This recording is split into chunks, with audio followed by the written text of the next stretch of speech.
Good morning, everyone. Thank you very much for joining on time. My name is Rohit. These are the important four sessions of German A2 level out of at least 16 complimentary sessions for German A2 level. We have four topics on our agenda today.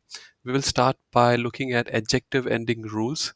In A1, I had told you that you should learn as many adjectives as you can because they just help you say a lot of things. You can just use the verb sein and describe a lot of things by using adjectives. For example, the apartment is very bright, the apartment is very dark, the roads are filthy, you are good, you are bad, and so on, right?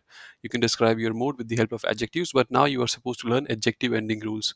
What they are and how to learn them, we'll look at them. But please understand, when I show you the adjective ending rules for the first time, you will be scared. It looks very difficult. If you do the calculation, it will add up to like 60 or 80 different combinations can exist. Like adjective endings will depend on like 60 different combinations, or I guess 80. But well, I'll show you how you can remember all that very in just 7 to 8 rules, with the help of 7 to 8 thumb rules. Then we'll talk about how to say a statement. If you are paying, then I'd like to order family size pizza, but you can say something else. For example, if you learn German, then you will get a promotion.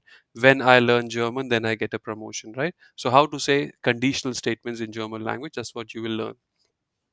Then in A1, you would have learned few prepositions. For example, few meaning for, then you would have learned mit meaning with, you would have learned ohne meaning without. You may have also learned like, nach, bis, and so on. Now you will learn like at least, uh, because I'm in a hurry, I don't want you to wait.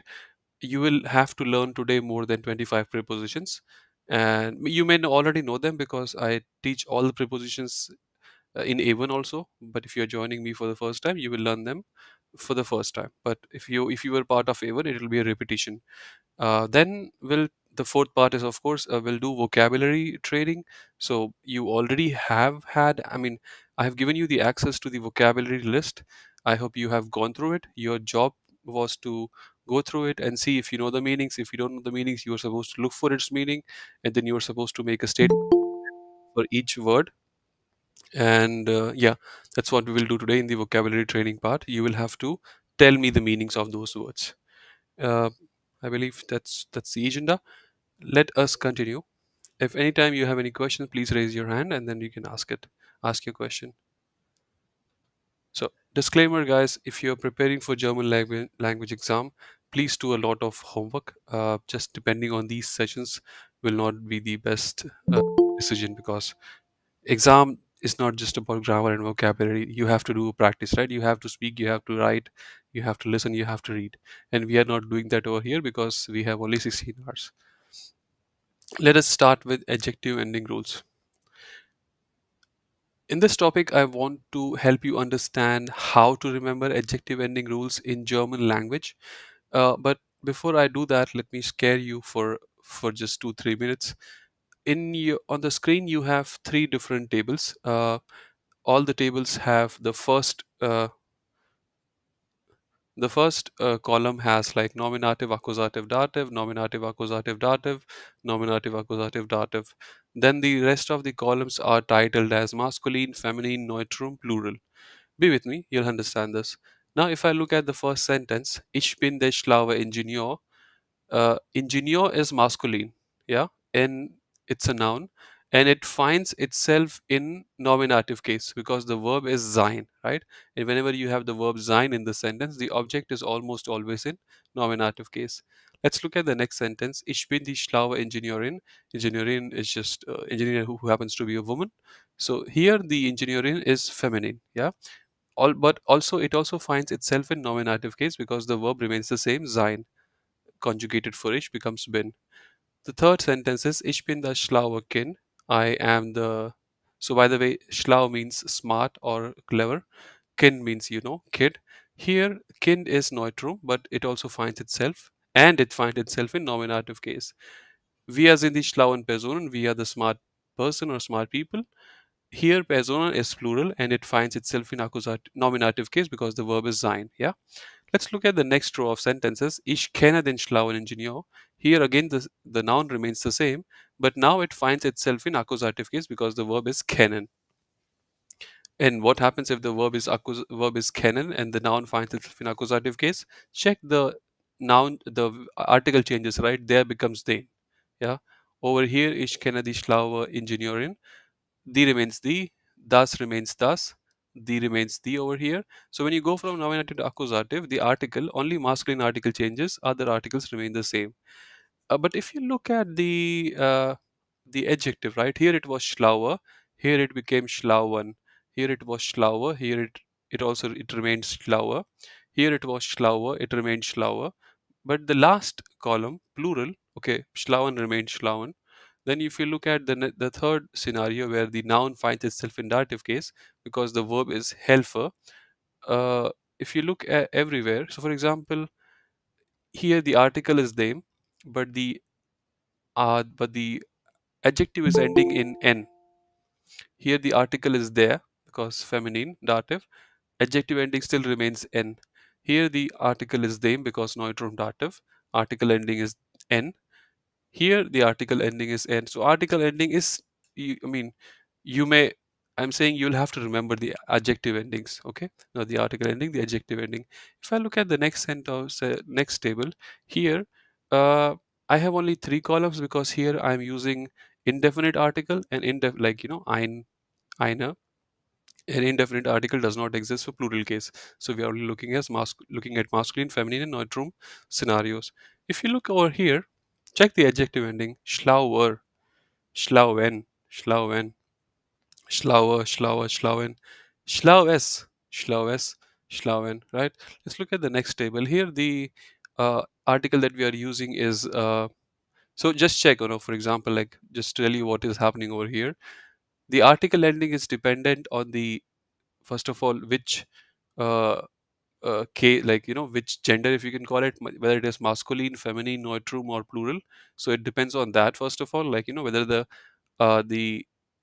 whether the so art the adjective will is associated with a noun, and the noun can be plural, neutral, feminine, masculine, and the adjective ending depends on that. It also depends on in which case the noun finds itself. Okay, so the ending of the adjective depends on the noun with which it is associated with. So whether it is masculine, feminine, neutral, plural, whether it finds itself in nominative, accusative, dative case.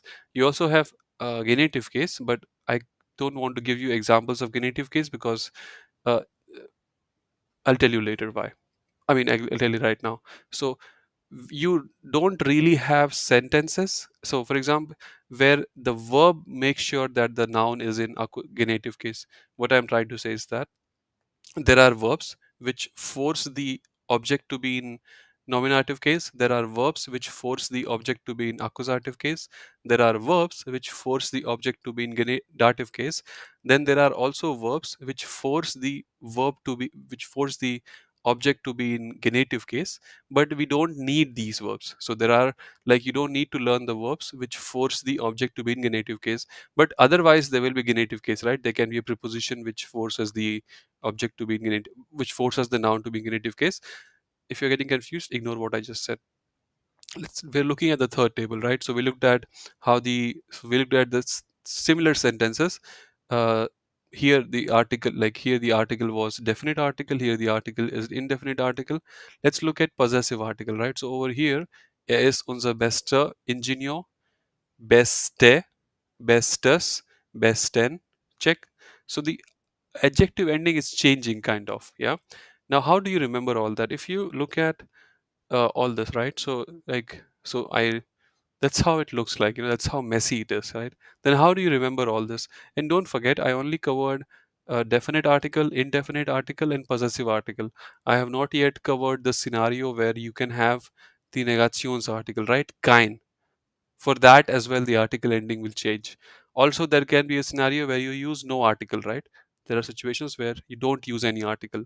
For example, you can say "Er ist," you don't want to say he is our best engineer. You can just say he is good engineer. I don't know where you will say it, but I'm saying there can be scenarios where you don't use any article, right? So how does the adjective ending change over there? So I'm saying that there are five tables, right? One table is for definite article, one table is for indefinite article, one table is for possessive article, one table is for negations article, and then another table for where there is no article, right? Any questions to what I'm trying to help you understand over here? Please ask. Okay, if there is no question, let's try to understand, how do you remember the adjective ending adjective ending Ryle? Because it depends on the whether it is masculine, feminine, neutral, plural. It also depends on the case, nominative, accusative, dative, and genitive. It also depends on the article, right? Whether it is definite article, indefinite article, possessive article, negations article, or no article, right? So the ending of the adjective depends on the noun, like masculine, feminine, neutral, plural. It depends on in which case the noun finds itself. It also depends whether there is an article or not. If there is no article, there are one set of rules. If there is an article, you have to ask which kind of an article it is, and then the adjective ending changes, right? How do you remember all this? It's not that difficult. So this is the all the tables that you need to remember. So there is one table for bestimmte article, there is one table for unbestimmte article, and fortunately the rules for negations article and possessive article are the same. So whether you use negations article or possessive article, the adjective ending remains the same. Then there is a table for when you don't use in any article, right? So if you look at, like, you have to remember, like, 16 like 32, 32 plus 16 is 48, 48 plus 12 around 60, yeah, 60. So 60 different combinations are there. Now how do you remember all this? Let's start. Okay, so you have to remember this table. Now I will help you understand how do you remember all these tables. Let's start. So, let's start with mask. Let's start with bestimmte article. Yeah, let's start with bestimmte article, negations article, possessive article, and unbestimmte article. But we are only looking at the masculine accusative case. Yeah, we are only looking at the masculine accusative case. Now, how to remember what the adjective ending for this scenario is just ask yourself, what is the definite article? Yeah, what is the definite article in masculine accusative case? It is then, right? Definite article in masculine accusative case is then. So the adjective ending is also then. Yeah, I'm just giving you a trick to remember. Yeah, that's how you know that. So we figured out three blocks, right? So three blocks, we know the answer. So masculine accusative, the adjective ending is n, as long as you are using an article. Which article does not matter. Again, I did not give you the rule for own article, without article. I'm telling you, just as long as you use an article and the noun finds itself in masculine accusative case, the adjective ending will be n. Then let's talk about scenarios where the noun is either plural, or the noun finds itself in dative case, or the noun finds itself in genitive case. Again, let's look at the scenario where the noun is either plural, or the noun finds itself in dative case, or the noun is in genitive case. Here the adjective ending is also n. Okay, so far understood. Yeah, so we have understood for many scenarios. For most of the scenarios, the adjective ending is just n.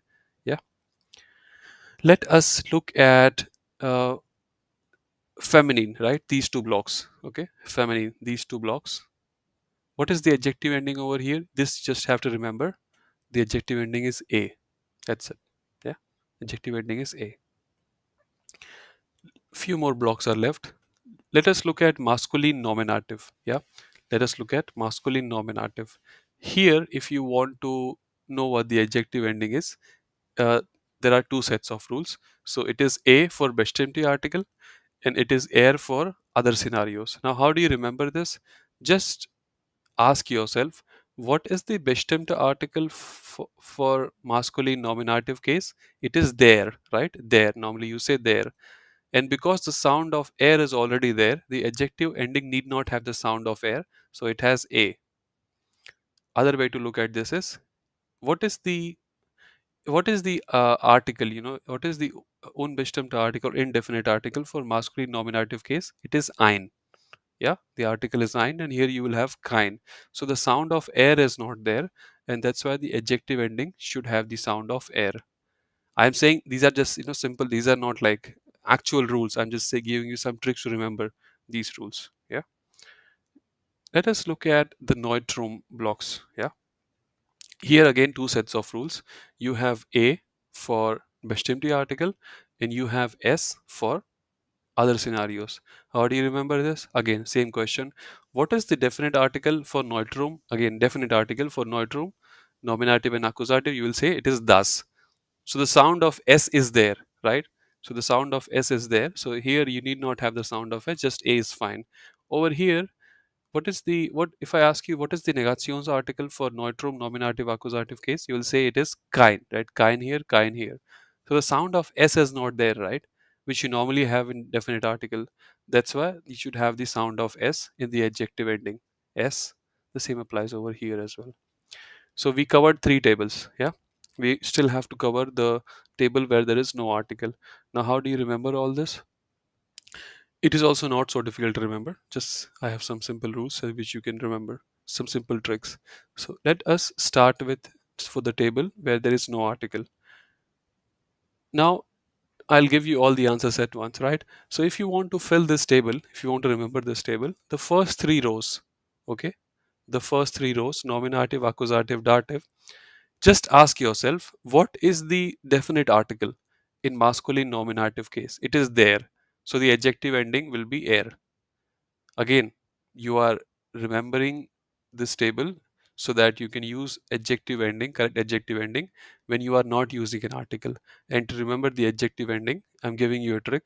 Ask yourself, if there was the article, if there was an article, what would the article will be? If it was definite article or bestimmte article, you will say it is there.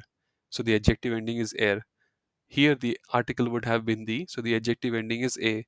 Here the article would have been the, so the adjective ending is s. Here the article would have been the, so the adjective ending is a. Here the article would have been they, then, so the adjective ending is n. Here the article would have been the, so the adjective ending is a. You get the idea, right? Just ask yourself, if there was an article and the article was definite article, what would that article have been? And just that's how you can remember the adjective ending for the first three rows: nominative, accusative, dative. For genative, I don't couldn't think of any rule. Just remember masculine neutrum n. Okay, masculine neutrum n. Feminine it is air. Masculine neutrum n. Feminine it is air. Any questions? Please ask if there are any questions. Okay, you can, if you do not get understand anything, you can also say that. But okay, all right. If no more questions, let us now talk about prepositionen. Yeah, let's talk about prepositionen or prepositions in German, in English. So there are three kinds of prepositions in German language. There are dative prepositionen, there are accusative prepositionen, and there are Wechselprepositionen. Dative prepositionen are the preposition or the prepositions where the just the noun which comes after the preposition will be in dative case. Same applies to accusative prepositions, meaning the noun which comes after these prepositions will be in accusative case, meaning the article will change. If there is an adjective, the adjective ending will change. Now there is this third list that is called as Wechselprepositionen, meaning Wechsel literally means change. So these are prepositions which are sometimes in accusative case, sometimes in dative case. So depending on how you use them, the case will change. Yeah. Let us look at the list one by one. Let us look at the list for dative prepositionen. Yeah. So aus, I'm just going through the list. We have aus, we have außer, we have bei, we have mit, we have nach, we have seit, we have von, we have zu, we have gegenüber, and we have ab. Aus means out of or from, außer means except, for or besides, bei is at or near, mit is with or by, nach is after or to, seit is since, von is from, zu is to, gegenüber is opposite or across from, ab means onwards, right? Now, it's not a very good idea to just remember the meanings, like as it is. It's always a good idea to use them in some example. For example, the verb, the preposition by, yeah, again, these are dative prepositions. So the whatever comes after by, whether it's a noun or a pronoun, it has to be in dative case. So by means at or near. One example: kann ich bei dir übernachten? Anyone knows what übernachten means? Really, no one knows übernachten? Okay, übernachten means to spend the night. Yeah, like for example, if you go to a friend's place, you can say, "Hey, don't want to go home, can I just spend the night over here? I'll go early in the morning. Yeah, Übernachten means this, that. So after by, you have dia. Yeah, dia is the dative pronoun. Then let's look at this the preposition mit. So mit means with. So ich möchte mit dir kurz unterhalten. So ich möchte mit dir kurz unterhalten. Unterhalten means to interact or to talk to. After mit you have dia again, because dia, if you wanted to say I want to talk to her, you would have said mit ihr. Yeah, if you wanted to say I want to talk to I would like to talk to him, with him, then you would have said mit ihm. Whatever you have after mit will be in dative case. Then for example, there are prepositions, I mean, I'm telling you that whatever comes after them will be in dative case, but sometimes you just use the prepositions as it is. For example, seit 7 Jahren wohne ich in Deutschland. Yeah, since 7 years I live in Germany. That's all you have to know. I mean, for example, if for example you use an article, if you use, for example, here, then there is no need for an article, right? Because we never use, there is an article for yar or in yar or also yaren, but you don't have to. Yeah, that's what I'm trying to say. So so what I'm trying to say is that there are 10 prepositions that you should know that are dative. You should try to, as a homework, write at least 3 to 4 sentences with each of these prepositions and start using them. Yeah. So it is not a good idea. It is not the best to remember just this, like aus means out of, außer means except. No, remember them like these sentences, with the help of these sentences, right? If you remember ich möchte mit dir kurz unterhalten, you can also use this in the office, right? That I want to talk to you, something like that. Yeah, then you'll remember after mit it is always dative, because you know mit dir. Let us look at the accusative preposition. So you have durch, für, gegen, ohne, bis, entlang. Durch means through, für means for. You know this already, I guess. Gegen means against. Ohne means dich. Means around or at. You know this, like, 6 Uhr, at 6 a.m. Bis is until or to. Entlang is along. Again, not a good idea to remember not the best idea to remember the meanings as it is. Use them in some sentence. So, für dich habe ich immer Zeit. For you, I always have time. Or for you, I always have time. Check after few, it is dich, not dia. Because after few, it has to be accusative. So, dich. Ich habe nichts gegen dich. Yeah, I have nothing against you. Okay, I have nothing against you. After gegen, it is accusative. That's why this. If I wanted to say I have nothing against her, it would have looked like ich habe nichts gegen sie, because sie remains sie in accusative case. Ohne dia gegen, ohne dich. Sorry, it should not be dia. It should be dich. Yeah. Ohne dich gehen wir nicht. After ohne, it is accusative, so it should have been dich. Without you, we won't go, or without you, we are not going, or without you, we don't go. Whatever you want to say. So again, after ona, it has to be this. It's a mistake. It is, I've written dia. So what I'm trying to, again, the same homework, take each of these prepositions, write 3 to 4 sentences where you can think you can say this in real life with your colleague in your office. Let us look at prepositionen which are sometimes accusative, sometimes dative. So you have 9 of these. You can have more. I just need to know 9. An, auf, hinter, in, neben, über, hinter, unter, vor, zwischen. Let's start from the bottom. Zwischen means between. Vor means in front of or before. Unter means under or below. Über means over or above. Really, the slides are not changing. So I'm looking at Wechsel prepositionen now.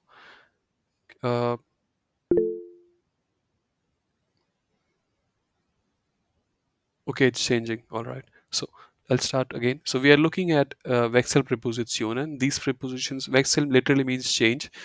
And these prepositions, whatever comes after them, whether it is a noun or a pronoun, sometimes it is accusative, sometimes it is dative. Now, when it is accusative and dative, we covered this in A1. I'll cover this one more time very quickly. So whenever the sentence describes some kind of motion, it will be accusative. Whenever the sentence describes a position, it will be dative. So whenever there is some motion, it will be after these prepositions. Noun or pronoun will be uh, in dative case whenever there is no motion. It just describes a place or a position. Whenever the sentence describes some kind of motion, it will be accusative case. So you have swishen meaning between, a for meaning in front of or before. For example, the screen is in front of me, or you can also say, I'm in front of the screen, whichever way you look at it. Unter means under or below. For example, below me there is this floor. Über means over above. For example, the ceiling is over me, yeah, above me. Neben means next to. For example, next to me there is I'm sitting next to the wall. In means in or into. For example, the food is in the refrigerator. Hinter means behind. For example, behind me, I don't know. There is nothing, yeah. Auf, on is upon. An is also at. People get confused between an and auf. So let me explain this to you in a very simple way. Uh, for example, let's say if I take this mouse, right, and if I keep it on my hand, it is touching. This is auf, yeah. So whenever there is contact, this is auf. Then what is an? An is like this. So there is also contact, but like the contact is like this. So whenever there is this, like, you can draw a vertical line through the both the objects, it is auf. Whenever the line is somewhat like horizontal, it is an. I hope you get it. Yeah. Now let's look at few examples. So here, let's look at these two examples. Ich stelle die Flasche auf den Tisch. Die Flasche steht auf dem Tisch. So the preposition is the same, auf.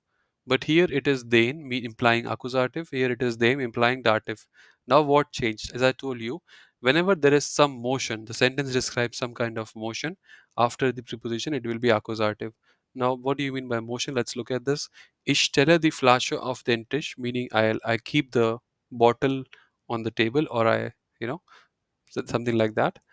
uh, this means some motion, right? I'm saying I will keep it or I keep it. That means the bottle is somewhere else, maybe in my hand, and I will keep it on the table. This will imply the bottle will undergo some motion. That's why it is accusative. The next sentence, the Flasche steht auf dem Tisch. Here you're just saying where the bottle is, right? You're not saying I will move it, or you're just saying the bottle is on the table. That's it, right? And that's why it is dative. This one, ich hänge das Bild an die Wand. I'm hanging the picture on the wall. I will hang the picture on the wall, or I hang the picture on the wall. The picture is somewhere else, right? The picture is not yet on the wall, so it has to be, moved. There is some kind of motion, right? It has to be nailed to the wall, and that's why it is accusative. So the remains the in accusative, right? Das Bild hängt an der Wand. The picture is hanging on the wall, right? Or the picture hangs on the wall. You are just saying, describing something, the things the way they are, right? This does not describe any motion, right? You just say, das Bild hängt an der Wand, and there is no motion, so it is dative. Any questions? Any questions, guys? Okay. Looks like we still have to cover the third topic.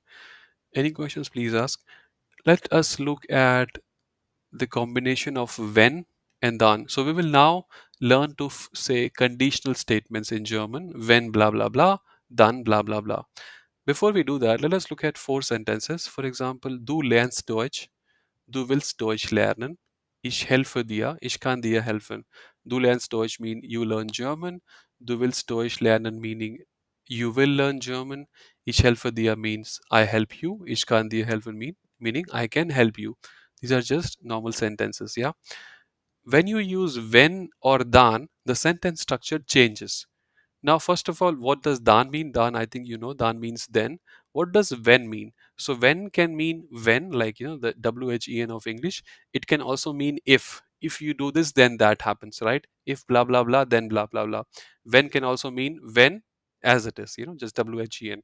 So depending on how you say it, when the German when can mean when or if. Yeah. So either temporal condition or like actual condition, like the if. Yeah. So but I mean, it's not so difficult to know the meaning of when and dann. The trick is to remember the correct grammar. So, as I told you here, du lernst Deutsch, yeah. But the moment you place, you want to use, put a condition, right? You don't want to say du lernst Deutsch. You want to say if you learn German or when you learn German. The sentence structure changes. Check. So instead of when du lernst Deutsch, you have to say when du Deutsch lernst. Meaning, when you use when, the conjugated verb is at the last position. When I say last, just before the comma. What about dann? So here the sentence was ich helfe dir, but whenever you want to say, when the moment you have dann over here, check how it happens. So it's no more ich helfe dir, it is helfe ich dir. So what you need to remember is that when you use when, the conjugated verb is at the last position. When you use dann, the conjugated verb is at the just after the conjunction. Again, when you use when, the conjugated verb is at the last position. When you use dann, the conjugated verb is just after dann. Yeah. When I say conjugated verb, I mean conjugated verb, because let's look at, what if you want to say when you, instead of saying when you learn German, you want to say when you will learn German, or if you will learn German, then you have to say wenn du Deutsch lernen willst. So the sentence was du willst Deutsch lernen, but the moment I use wenn, all that happens is if I use wenn, the conjugated verb which is wills has to go to the last position. So wills has to leave this position and go after lernen. So check when du Deutsch lernen willst. Yeah, so conjugated verb is at the last position. What about dann? Again, as I said, when you use dann, the conjugated verb is just after it, right? So if I take this sentence, ich kann dir helfen, and if I want to put dann over here, all that will happen is that kann has to come before the subject, because only then it will be after dann. So dann kann ich dir helfen. So check, dann kann ich dir helfen. Understood? Any questions? Any questions? Okay, if no more questions, I believe we are done with the grammar part for today. So either you guys are very sleepy, or uh, yeah, you understood everything, or maybe the topic is not so interesting today. If that is the case, we can start the vocab. Yeah, Akash, please ask. Yeah, so I think like we have studied about this there the this and this articles forms for this. It will be changed, right, for the accusative and the dative case. So we should I remember it. It is like by the practice it will come, right? You mean the adjective ending It's rules? like a rule. Right, right, right. Yeah, I mean this table is The like, you can adjective. remember this table in your head, but like when you actually write, you have to ask, right? So I mean, yeah, it will come with practice, I guess. Yeah, Mhm.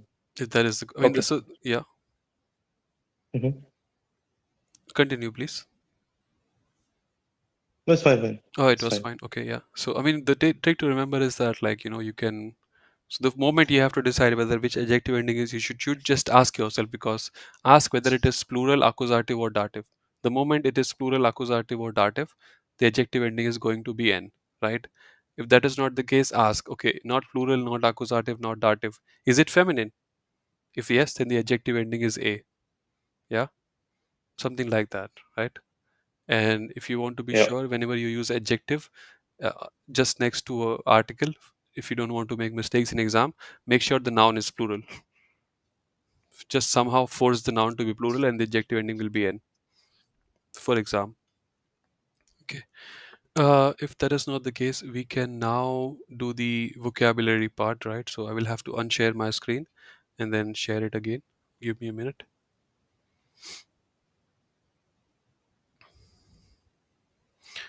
Or what we can do is I can end this call, and we can join the vocabulary call, because there is a chance that this call will end abruptly. So I will end this call.